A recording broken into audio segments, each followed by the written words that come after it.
What's going on, my PT peeps, my Walking Dead family, my fighters? I'm One Eyebrow, also known as PT. Don't know if I'm winking or blinking, but I'm definitely thinking about The Walking Dead Season 10, Episode 20, titled Splinter. Spoiler warning for all things Walking Dead. Early access review, recap, a little bit of breakdown here. Overall, the episode is short. It's very short. I think it's like 38 minutes runtime with the intro by Eugene, the episode, and then the inside the episode stuff with Angela Kang. And post credits, it's 46 minutes. Hit that subscribe button for all things Walking Dead. Subscribe to the PT channel today. Now, it starts off the way season 10, episode 16 ended, with our group surrounded by the Commonwealth soldiers. It's going to focus on Princess. You really only see Princess and Ezekiel, a little bit of Eugene. You hear Yumiko, and overall, the episode is like a teaser of the Commonwealth. The Commonwealth is going to be the main focus of season 11, and they couldn't take too many things away from season 11 to put it in these 6 extra episodes. Again, these are extra episodes, and I believe the word is that Yumiko, the actress who plays Yumiko, isn't in this episode. It's her stunt double. She did some voiceover work because you hear her talking with Princess, and you can do that remotely in places, and then they could just send the file over digitally. So she didn't actually have to be there. So the only people that were actually filmed there were Ezekiel, Eugene, Princess, and the Commonwealth soldiers. And I have to say, Ezekiel, it was a hallucination. It was all a dream. But it was a hallucination of what Ezekiel could be in Princess's mind. Eugene being Eugene. And I had to say, when he was doing the dialogue of the intro, it just sounded funny. It just, like, he should not have dialogue like that. It was too much. But overall, Princess is taken prisoner. Well, they're all taken prisoner and put in different train cars. And Princess talks with everybody but Ezekiel. In her mind, she talks to Ezekiel, but she doesn't actually talk to her. She's put in a train car. She smacks her shoulder and falls down. And then she freaks out because of the tight space.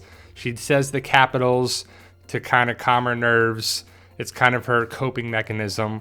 And it's interesting because you see a little bit more backstory of Princess. And that's what these episodes are. Even though there's other people in the episode, it's the deeper dive, more intimate focus on Princess. And we probably wouldn't be getting this if we didn't get these 6 extra episodes.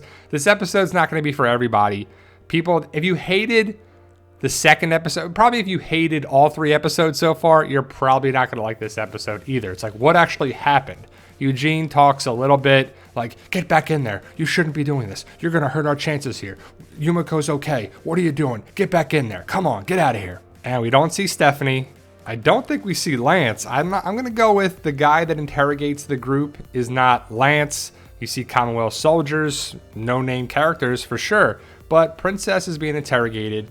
And I have to say, when she was standing there naked, she had her back to the camera, but I was like, whoa, Walking Dead stepping up a little bit. You didn't see anything, but, nonetheless, nudity is, sometimes weird in this show because it's on cable. It's not on HBO or any of those type of networks. But ultimately, this guy, I don't think is Lance, because we didn't get his name. He's asking Lance questions, but I think we're going to see Lance in season 11. This guy's just creepy eyes, I have to say. But Princess is a character that's all over. She's up, she's down, she's high, she's low, she's funny, she's upset.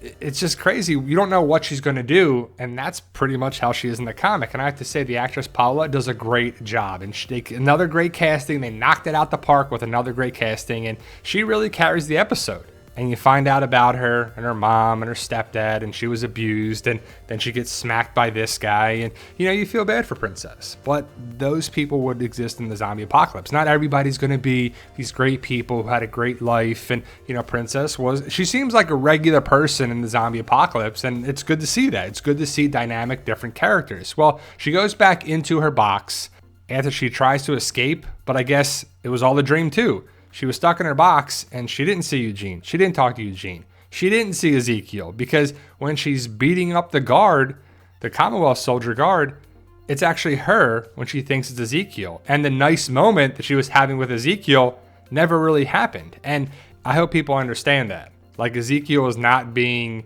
the aggressive type of person like that. And when he was talking with Princess, when she tried to get out of there, like, why didn't she just put the gun underneath and go under the gate? But the gun stopped her. So she's talking with Ezekiel. The walkers aren't talking. They're not actually there. It's 2 different walkers. Ezekiel's not actually there. So people are like, what? What's going on here? Remember, we saw the behind the scenes photos, and we're like, how do these walkers look like this? How do they have the hats on? Well, they're not actually there. they're different walkers. It's two different walkers. And Princess talking to Ezekiel is in her mind. She's thinking of talking to someone else when she's actually talking to herself. She stays back to be with her new friends, and it's a nice moment. So the train walkers were actually these walkers. And you may have missed that because, you're like, what's going on here? It's kind of, a little confusing, but I think they did a decent job with explaining it. This guy gets beat up by Princess, and he talks about the Commonwealth a little bit, how they help people, and they have the ability and the goods and the services and everything to help people. And you have to just play the game, you have to answer their questions, but at the end of the day, this group is here to help people. And, you want to be like, okay, well, would you give your gun back to this guy? What if he shot you? Well, if you know the comics, you know that the whole group, Princess included, goes to the Commonwealth. So I'm not really scared about that. And this guy got beat up pretty good, I have to say, right? But when Princess left the train car, where were the other guards? There was like 10, 11, 12 guards when we saw them in season 10, episode 16. So how did she get all the way down to the fence? And where were the other people? But nonetheless, she answers the questions. She talks to the guy, and the guy puts his helmet back on, covers up his face. And, his gear looks pretty good. You can see the stuff around his neck. And overall, it's pretty interesting to actually see the Commonwealth guards come to the show and be a little bit different. They were more aggressive with Princess. I mean, when that guy smacked her, I was like, all right, that's a little much. That's a little different, right? But this guy is going to potentially be seen again. I wonder if he's going to be kind of a character we'll see in season 11. Like, hey, remember this guy? We didn't get a name. We didn't get his name. But overall, the episode ended in a way with a mini cliffhanger. But we know our group is going to be taken to the Commonwealth. And then the Commonwealth is going to come back from their location to Alexandria. But this is the way the episode ends. And you can see that they put a hood on Princess. And then, dun dun dun. We'll see you in season 11, because this is probably the only time we're going to see this group here. But I'm assuming the interrogation will be recorded like it was in Alexandria at the Commonwealth. Will Lance be the interrogator? I think so, right? Because in the comics, that's the way it goes down. But I don't think we saw Lance. But overall, guys, it's a short episode. A lot happens, but it doesn't happen. It's the Princess point of view, deep dive into the character background about her abusive stepdad, her mom, her situation, the splinter she had when she was younger, got infected. She gets a splinter in the episode. Her mind kind of splits and goes alternate reality. What's there, what's not, what's real, what's going on, what's actually happening in her mind versus, what's actually happening around her. But overall, it's an interesting episode. It's a shorter episode. I enjoyed it. Let me know your thoughts. Post your comments below. Stay safe. And as always, tell them Daryl.